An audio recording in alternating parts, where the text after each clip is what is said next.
The results of the Russian presidential election are out. Vladimir Putin has won by a landslide. This victory essentially secures him another 6-year term in office, meaning that he will serve as the Russian president until 2030. But none of this is surprising.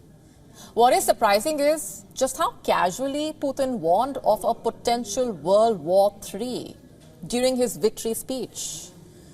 During his address to the press, Putin was asked whether a full-scale conflict between Russia and NATO is possible, and this is how he responded. Listen to it for yourself.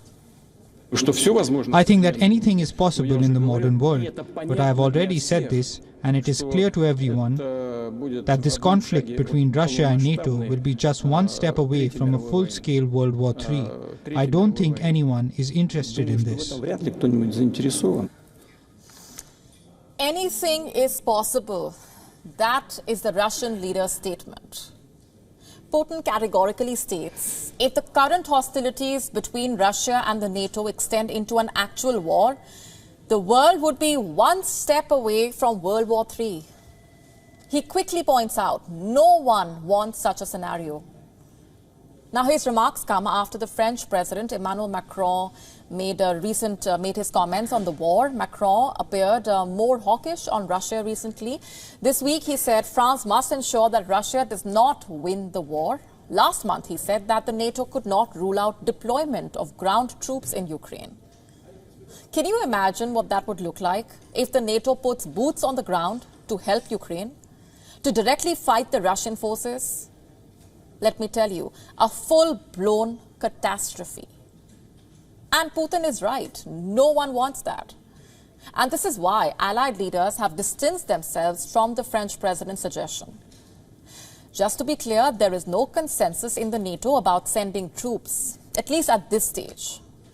Ukraine has also not asked allies for soldiers. US President Joe Biden, in fact, has made it very clear. America will not send troops to fight in Ukraine.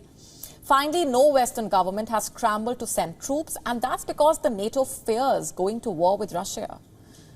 But the Russian president has no doubts. He says fighters from NATO states are currently present on the ground, helping Ukraine. NATO military are present there in Ukraine. We know this. We hear French speech there and English speech. There's nothing good in this. Firstly for them, because they get killed in large numbers. But at the end of the day, it is not our choice. If someone wants to cover the internal problems of their countries with their aggressive external rhetoric, well, this is a well-known and widely used trick.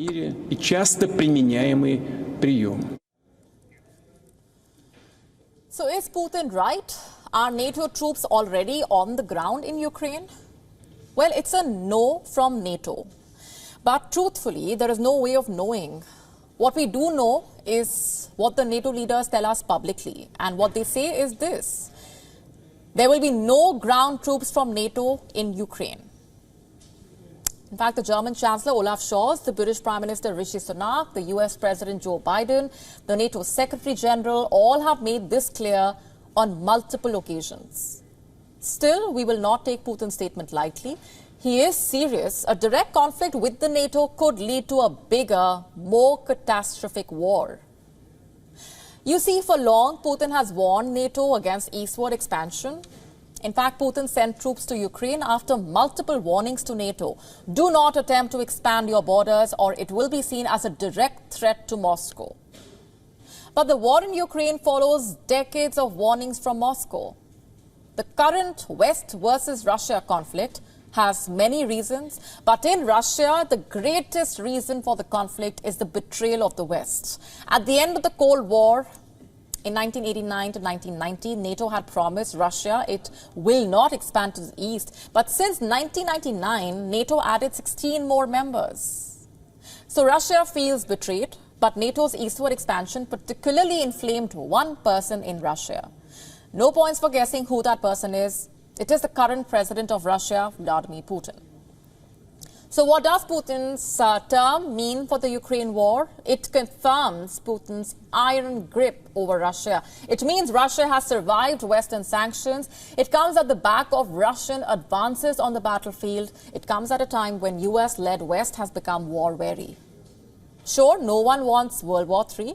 And if they are really serious about that, then all steps should be taken to scale down the provocations and actually come to the talking table. But perhaps the most important step should be to really accept the honest truth. The truth about what started the war in the first place. WION now available in your country. Download the app now. Get all the updates on the move.